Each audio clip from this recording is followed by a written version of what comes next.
Hi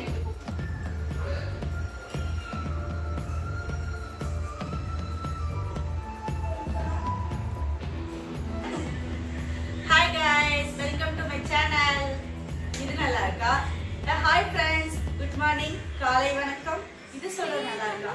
நீங்களே சொல்லுங்க, எது சொல்றது நல்லா இருக்குன்னு சொல்லிட்டு நீங்களே கமெண்ட் பண்ணுங்க. இன்னைக்கு நம்ம என்ன பார்க்க போறோம்னா, காலைல ஒரு டிஃபன் தான் பார்க்க போறோம். குயிக்கா வெண்பொங்கல் செய்யறது எப்படின்னு தான் பார்க்க போறோம். பேச்சுலர் இருக்கவங்க எல்லாத்துக்குமே வெண்பொங்கல் மேக்ஸிமம் ரொம்ப பிடிக்கும். சூடா சாப்பிட்றதுக்கு நல்லா இருக்கும். சூடா சாப்பிடலாம், அது ஒரு நேரம் தான் சாப்பிட்றதுக்கு நல்லா இருக்கும். குயிக்கா செய்யறது வந்துட்டு எவ்வளவு சீக்கிரமா செய்யலாம், நான் எப்படி செய்வேன் அப்படின்ற டேஸ்டியான வெண்பொங்கல் வாங்க அதை பார்க்கலாம். டேஸ்டியான வெண்பொங்கல் ரெசிபி பார்க்கலாம் வாங்க. ஃபர்ஸ்ட் அதுக்கு நமக்கு என்ன வேணும்னா, அரிசி, துவரம்பருப்பு இல்லை, பாசிப்பருப்பு, சிறுபருப்புன்னு சொல்லுவாங்கல்ல, அந்த பருப்பும் பச்சரிசி.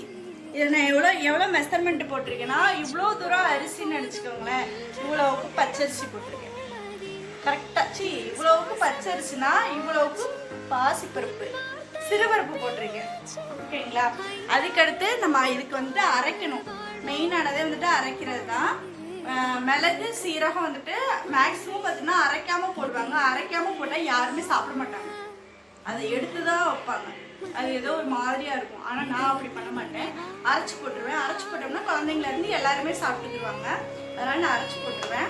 இது எப்படி, இதுக்கு என்னென்ன நான் அரைக்கிறதுக்கு தான், பூண்டு ஒரு 5-6 பல் வந்துட்டு பூண்டு, 2 துண்டு இஞ்சி, மிளகு, சீரகம் மட்டும் கொஞ்சம் நிறைய வச்சுக்கணும். இதை வந்துட்டு அரைக்கிறதுக்கு. அப்புறம் தாளிக்கிறதுக்கு என்ன வேணும்னா, பச்சை மிளகா, முந்திரி பருப்பு, கருவேப்பிலை. ஈஸி தான். நெய், எண்ணெய், அவ்வளோதான். குயிக்காக செய்கிறது எப்படின்னு பார்க்கலாம். இப்போ வந்து இது வந்து நம்ம அரைச்சிக்கலாம், நல்லா கிரைண்ட் பண்ணிக்கலாம்.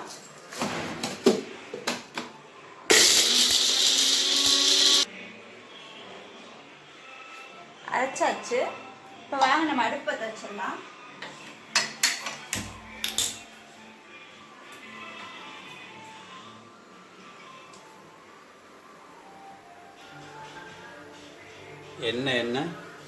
எண்ணெயா? Gold winner.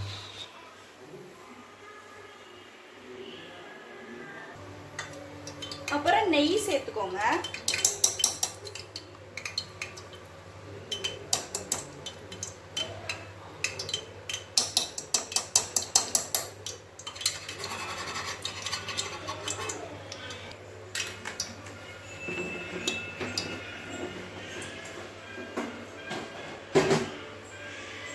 வாசனைக்காக ஒரு துண்டு பட்டை சேர்த்துக்கிடுவேன்.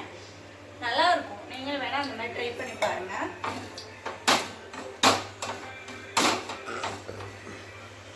நெய் நல்லா உருகிருச்சு, எண்ணெய் நெய் காஞ்சிருச்சு. இப்போ நம்ம என்ன சேர்க்க போறோம்னா, ஃபர்ஸ்ட் முந்திரி பருப்பு போட்டுடலாம்.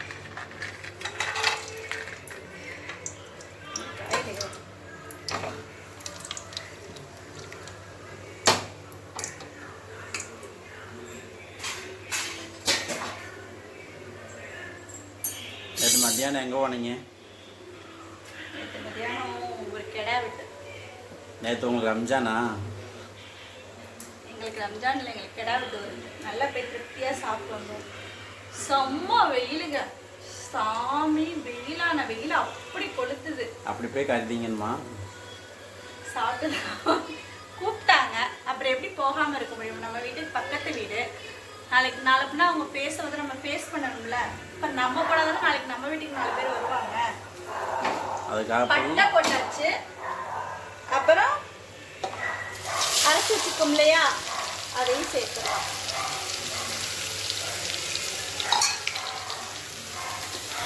இப்போ பச்சை மிளகா, தேவையான கருவேப்பிலை.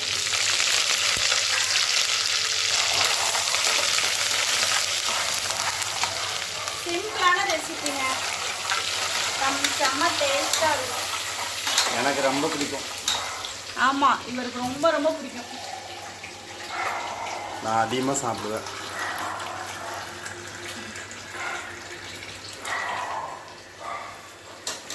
நல்லா பொரிஞ்சிருச்சு. நல்லா பொரிஞ்சிருச்சு. இந்த கண்டிஷனில் வந்து நம்ம தண்ணி ஊற்றணும். அளவு எத்தனை டன் தண்ணி? அதாவது 1 டம்ளர் அரிசி போட்டீங்கன்னா 3 டம்ளர் தண்ணி ஊற்றுங்க. வெண்பொங்கல் கொஞ்சம் கொல கொலன்னு இருந்தால் தான் நல்லா இருக்கும். 1 டம்ளர் அரிசிக்கு 3 டம்ளர் தண்ணி. 3 டம்ளர் தண்ணி. எத்தனை விசில்? 3 விசில் நான் விடுவேன். அவங்கவுங்களுக்கு குக்கர் ஒவ்வொரு விதமாக இருக்கும். அதுக்கு தகுந்த மாதிரி விட்டுருங்க. இப்போ வந்துட்டு நம்ம வந்துட்டு உப்பு போட்டுருவோம். வெண்பொங்கலுக்கு தேவையான அளவு உப்பு.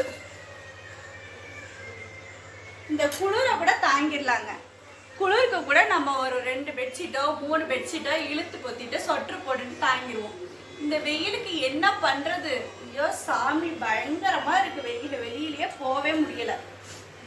அப்படின்னு நேற்று வெயிலில் போய் பிரியாணி இல்லை, மட்டன் குழம்பு, குடல் கூட்டு, சிக்கன் கூட்டு, தயிர் வெங்காயம், குழம்பு, எலும்பு குழம்பு, ரசம், தயிர், கெடா வெட்டு ஜாலியாக சாப்பிட்டு வந்தோம்.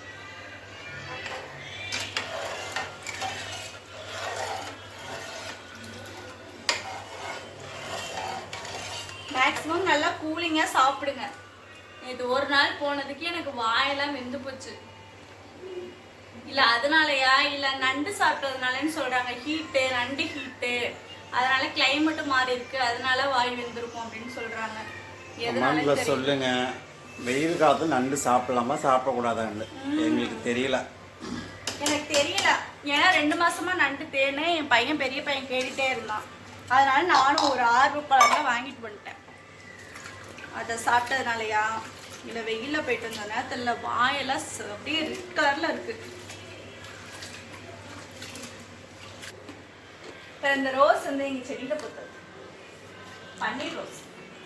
என்னோட ரொம்ப ஆசை இந்த செடி வைக்கணும்னு சொல்லிட்டு வெற்றிகரமாக இந்த செடி வாங்கி வச்சாச்சு. இப்போ வந்துட்டு இது நல்லா கொதிக்கட்டும். இப்போ வந்துட்டு இதுக்கு சைடிஷ் வந்துட்டு என்னென்னா சாம்பார், தேங்காய் சட்னி. தேங்காய் சட்னி நான் எப்படி செய்வேன்னா, வாங்க அதை பார்க்க. நான் வந்துட்டு வேறு மாதிரி தேங்காய் சட்னி அரைப்பேன். ஓகே. தேங்காய் பாருங்கள், தேங்காய் கூட வெயிலுக்கு நல்லா உணர்ந்து போச்சு. வாங்கி வச்சுருக்கவும் தண்ணி ஃபுல்லாக காஞ்சி போச்சு. வெறும் தேங்காய் மட்டும்தான் இருக்குது.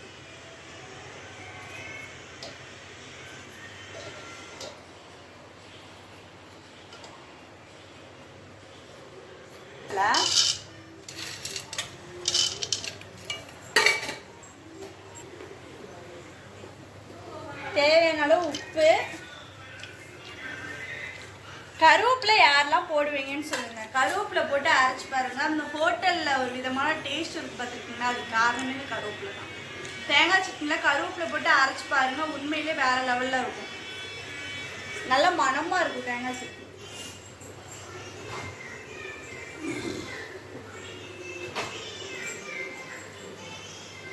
இப்போ வந்து இங்கே நல்லா கொதிச்சிருச்சு. இப்போ வந்து நம்ம அரிசி சேர்த்துடலாம்.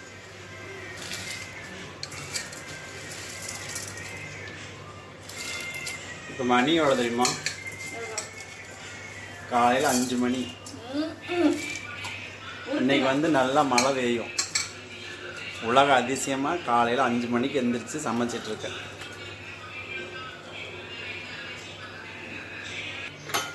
கரெக்டாக இருக்கும்னு நினைக்கிறேன்.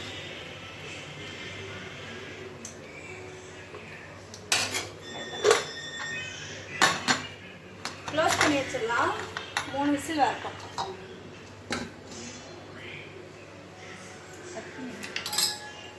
லைட்டாக கொஞ்சோண்டு இஞ்சி,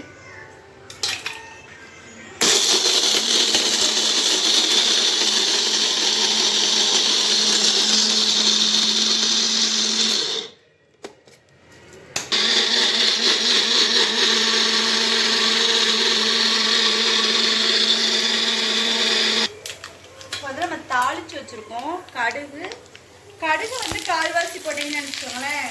உளுத்தம்பருப்பு வந்துட்டு 1/2 போடுங்க. அது வந்து சட்னியில் போட்டு கடிக்கிறப்போ அது ஒரு விதமான டேஸ்ட்டாக இருக்கும். நான் அப்படி தான் பண்ணுவேன். இந்த கரண்டி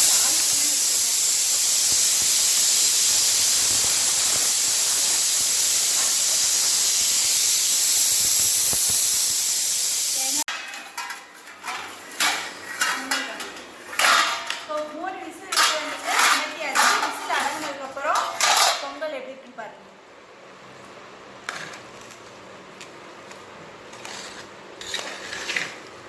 சூப்பரா இருக்கா?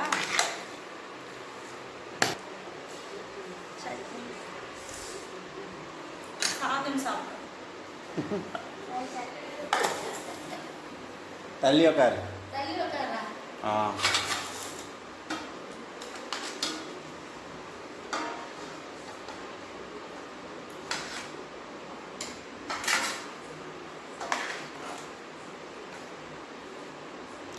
சுடுதாப்பா? அதுதான் விசில் அடங்குதுன்னு பார்த்தேன். டைம் ஆயிடுச்சு, பசி ஆயிடுச்சு.